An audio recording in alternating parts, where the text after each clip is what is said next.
Dixit jewellers, जीवनदीप निवास, bypass road, BCS, Shimla. मंगलवार को प्रश्नकाल के दौरान सदन में कोविड के समय में रखे गए स्वास्थ्य कर्मियों का मुद्दा खूब गूंजा। भाजपा विधायक राकेश जम्वाल ने कहा कि पूर्व भाजपा सरकार में कोरोना से लड़ने के लिए युवक युवतियों को भर्ती किया गया, जिन्होंने भयावह वायरस से लड़ते हुए रोगियों की सेवा की। उन्होंने कहा कि जिन कोविड रोगियों को उनके परिवारजन भी हाथ नहीं लगाते थे, उनकी सेवा करते हुए इन्होंने अपने जीवन को खतरे में डाला और आज ऐसे कोविड वॉरियर्स को नौकरी से निकालने का निंदनीय कार्य कांग्रेस सरकार ने किया है।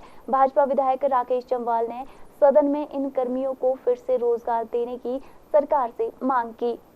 बहुत गंभीर विषय। कोविड के दौरान जिन आउटसोर्स कर्मियों को पूर्व की भारतीय जनता पार्टी की सरकार ने एंगेज किया था, उन सबको वर्तमान की सरकार ने नौकरियों से हटा दिया, उनकी सेवाएं समाप्त कर दी। इसी विषय को लेकर आज मेरा प्रश्न था और माननीय मुख्यमंत्री जी से मैंने प्रश्न भी किया कि क्या इनको दोबारा से रखा जाएगा या भविष्य में कोई ऐसी योजना है। तो सरकार की ओर से बिल्कुल साफ तौर पर मना है कि ऐसी कोई योजना नहीं है कि इन आउटसोर्स कर्मियों को रखा जाएगा। हमने कहा कि ये बहुत संवेदनशील मुद्दा है। कोविड ऐसी महामारी पूरी दुनिया में आई जो किसी को भी पता नहीं था कि ये कोविड है क्या उसमें। और उस महामारी की स्थिति में जब बेटा पिता के पास नहीं जा रहा था, भाई भाई के पास नहीं जा रहा था, तो ये कोविड के दौरान जो आउटसोर्स कर्मी, चाहे वो वार्ड अटेंडेंट थे, चाहे वो सफाई कर्मचारी थे, चाहे वो ड्राइवर्स थे, चाहे स्टाफ नर्सेज थी, ऐसी बहुत सी अलग अलग कैटेगरीज में जिन लोगों को भर्ती किया गया था, उन्होंने पूरे उस कोविड के दौरान अपनी जान पर खेलकर लोगों की जान बचाने का काम किया।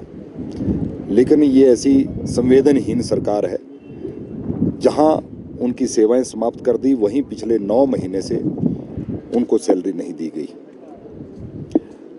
और इसके साथ ही मैंने दूसरा जो मुद्दा उठाया कि कोविड के दौरान मेरे विधानसभा क्षेत्र सुंदरनगर के सिविल हॉस्पिटल में 500 LPM की कैपेसिटी का एक PSA प्लांट स्थापित किया गया था। जयराम ठाकुर जी पूर्व मुख्यमंत्री जी ने उसका उद्घाटन भी किया था। और लोगों को, क्योंकि सुंदरनगर का सिविल हॉस्पिटल 200 बेडेड हॉस्पिटल है और जहां बहुत से डिस्ट्रिक्ट हॉस्पिटल से ज़्यादा OPD है, उस ऑक्सीजन प्लांट के माध्यम से हमारे क्षेत्र और साथ लगते क्षेत्र की जनता की सेवा हो रही थी। और 2 प्लांट को चलाने के लिए ऑपरेटर आउटसोर्स पर रखे गए थे, उन आउटसोर्स कर्मियों को भी हटा दिया और वो प्लांट बंद कर दिया गया। पिछले बजट सत्र के दौरान मैंने उस प्लांट का मुद्दा उठाया था कि ये PSA प्लांट बंद है, उसकी सर्विस होनी है, उसका एक पार्ट खराब है। तो मुझे सदन के अंदर स्वास्थ्य मंत्री जी ने जवाब दिया था कि 1 सप्ताह के अंदर अंदर ये PSA प्लांट जो है वो चला दिया जाएगा। आज दूसरा बजट सत्र आ गया, 1 साल के बाद भी वो PSA प्लांट अभी तक नहीं चल पाया। आज सदन के अंदर माननीय मंत्री जी ने आश्वस्त किया है कि जो 2 ऑपरेटर रखे गए थे उनकी सेवाएं बहाल कर दी जाएंगी।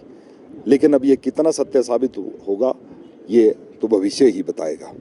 और उसके साथ जो प्लांट को चलाने की मैंने बात कही कि उसकी सर्विस होनी है, कोई पार्ट उसका खराब है, उसको लेकर भी मुख्यमंत्री जी ने कहा है कि मैं अधिकारियों से रिपोर्ट मंगवाऊंगा। मैंने सदन के अंदर भी मुख्यमंत्री जी को कहा कि चुने हुए प्रतिनिधि जनता के सेवक के रूप में मैं भी यहाँ सदन के अंदर हूँ। और अमर उजाला समाचार पत्र में बड़ा प्रमुखता से भी इस खबर को छापा गया है।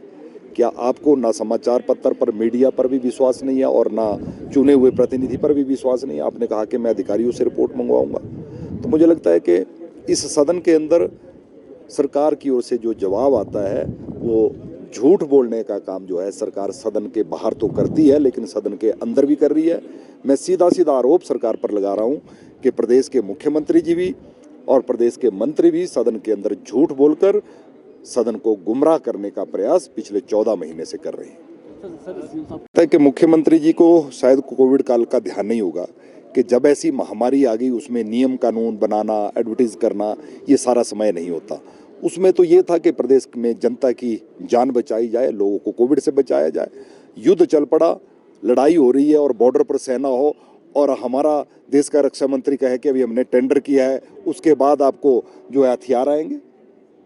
इस प्रकार से अगर मान लो कहीं पर पूर्व की सरकार में अगर नियम कानून बनाने में कोई चूक रह गई थी, तो वर्तमान की सरकार को 14 महीने का समय हो गया। उनको भी ध्यान में है, उनके भी प्रतिनिधि उसमें देखते थे कि ये हमको, उनको उसमें कोविड वॉरियर कहते थे।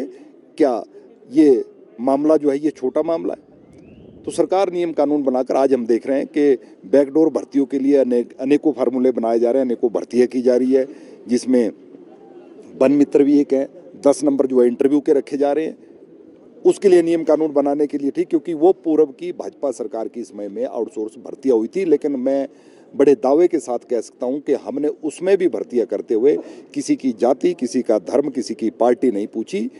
जो व्यक्ति आया उसमें उसको रोजगार देते हुए लोगों की सेवा करने का जो है उसमें प्रयास जो है सरकार की ओर से किया गया। नजदीक है, इम्पैक्ट दिखेगा जिस प्रकार से ऐसे निकाले गए। बहुत सारे कर्मचारी न केवल कोविड के हैं, बहुत सारे आउटसोर्स कर्मचारी निकाले हैं, हजारों की संख्या। इस सरकार की नींव झूठ पर रखी गई है। झूठ बोलकर सत्ता में आए हैं। आज हर वर्ग परेशान है। जहां आउटसोर्स कर्मी, ये तो मैंने स्वास्थ्य विभाग के कर्मियों की बात की, अन्य विभागों से भी आउटसोर्स कर्मियों को निकाल दिया। आज वो सड़कों पर है। आज आप देख रहे हैं कि जिन लोगों के टेस्ट हुए हैं वो अपने रिजल्ट का इंतजार कर रहे हैं, वो धरना दिए हुए हैं, टेंट लगाए हुए हैं। आज पेंशनर सड़कों पर हैं, आज बिजली बोर्ड के कर्मचारी सड़कों पर आ गए।